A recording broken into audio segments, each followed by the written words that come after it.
Bienvenidos nuevamente a su programa de Ciencias y Tecnología, Química, correspondiente a tercer grado de secundaria.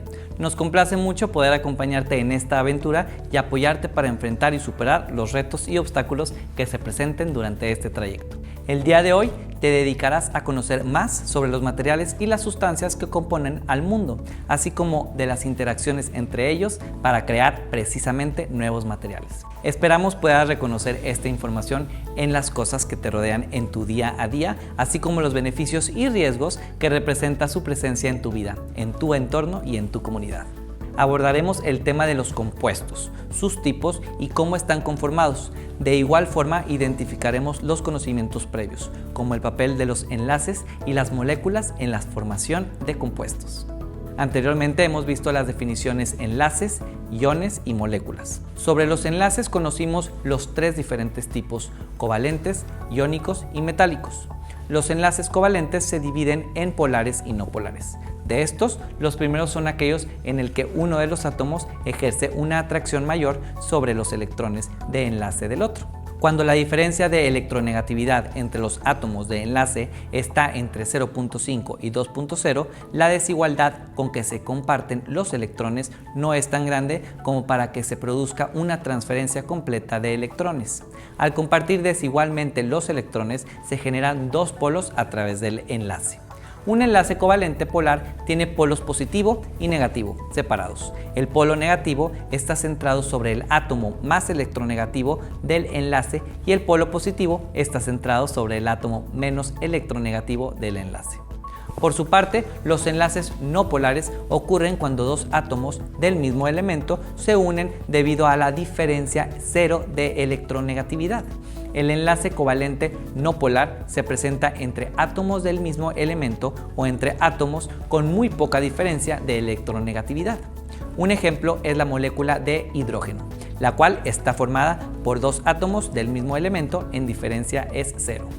De los enlaces iónicos comentamos que es la unión que resulta de la presencia de fuerzas de atracción electrostática entre los iones de distinto signo y se da cuando uno de los átomos capta electrones del otro. Se presenta durante la combinación química de un metal y un no metal, dando lugar a un compuesto iónico. Como mencionamos, también estudiamos a los enlaces metálicos, los cuales, como su nombre lo indica, suceden tanto en los metales como en sus aleaciones y se forman por medio de la asociación de átomos de carácter metálico del sistema periódico al unirse entre sí. En estas uniones, los núcleos forman una red y los electrones que se sitúan libres alrededor de una red positiva forman lo que se llama un mar de electrones. Por último, vimos el tema de las moléculas y expusimos que son la combinación química de dos o más átomos. Por ejemplo, la molécula de oxígeno es la unión química de dos átomos de oxígeno por enlace covalente no polar, el ozono, de 3, y la molécula de agua es la unión química de dos átomos de hidrógeno enlazados a un átomo de oxígeno por enlace covalente polar. Una vez realizado el repaso, ¿de qué nos sirve esta información? Al acceder a este tema, resolviste una actividad en la que se definía a los compuestos químicos como cualquier sustancia formada por la unión de dos o más tipos de elementos químicos, o sea, por átomos de dos o más tipos diferentes de elementos químicos. Pero definimos a la molécula como la combinación química de dos o más átomos. En este sentido, ¿cuál será la diferencia entre moléculas y compuestos? Cuando se combinan los átomos al formar enlaces covalentes, el grupo de átomos que resulta se conoce como molécula.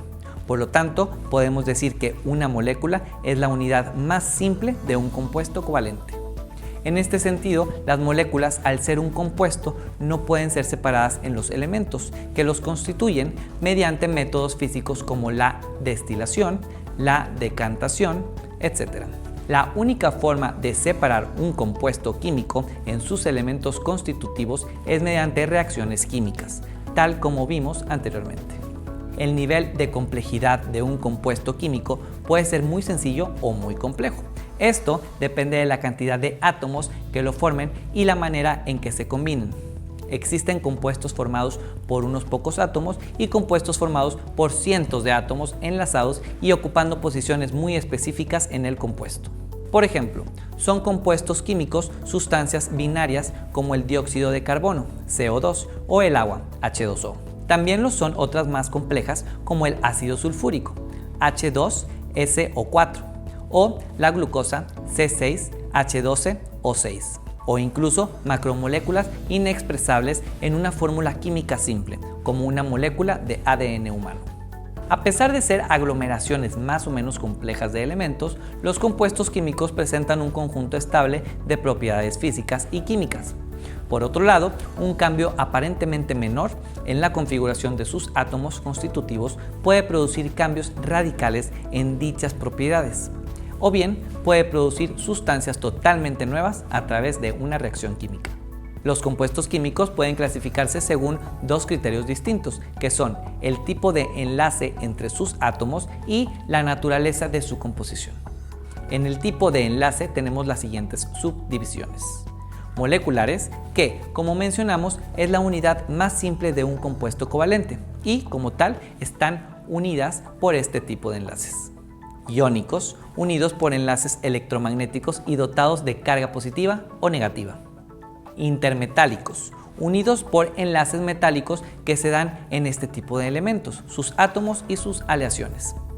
Complejos son aquellos que mantienen unidas sus largas estructuras mediante enlaces covalentes coordinados, los cuales son un tipo de enlace covalente en el que el par de electrones compartido es aportado por solo uno de los átomos que participan en este enlace. En cuanto a la naturaleza de su composición, dependiendo del tipo de átomos que los integren, se pueden clasificar en compuestos orgánicos, aquellos que tienen el carbono como elemento base, en torno al cual se estructuran los demás átomos. Son los compuestos fundamentales para la química de la vida. Pueden ser alifáticos, aromáticos, heterocíclicos, organometálicos y polímeros. Compuestos inorgánicos. Son aquellos cuya base no siempre es el carbono. Son de naturaleza muy diversa y se presentan en todos los estados de agregación.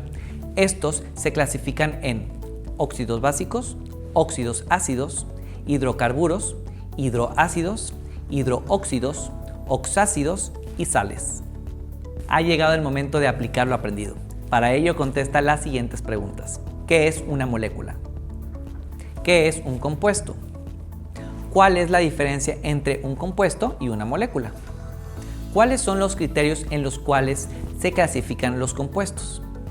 De acuerdo con los tipos de enlaces que hemos visto, ¿cuáles son los tipos de compuestos que se forman? ¿Cuáles son sus características? ¿Puedes mencionar ejemplos de ellos? ¿Cuál es la definición de los compuestos orgánicos? ¿Cuántos y cuáles son los tipos de compuestos orgánicos que hay? ¿Cuáles son sus características? ¿Cuál es la definición de los compuestos inorgánicos? ¿Cuántos y cuáles son los tipos de compuestos inorgánicos que hay? ¿Cuáles son sus características? Analiza todas tus respuestas y trata de investigar aquellas preguntas que no puedas responder. Lo que aprendiste hoy, ¿pudiste relacionarlo con alguno de los temas que hemos estudiado previamente? Escribe todo lo que observaste y acompáñalo con tus conjeturas. No olvides ilustrar tus anotaciones con imágenes o dibujos. ¿Te gustó el tema del día de hoy? ¿Puedes recordar qué era lo que sabías sobre los compuestos antes de este programa? ¿Sabes cuáles son los diferentes tipos que hay? ¿Identificas las características que definen a cada uno?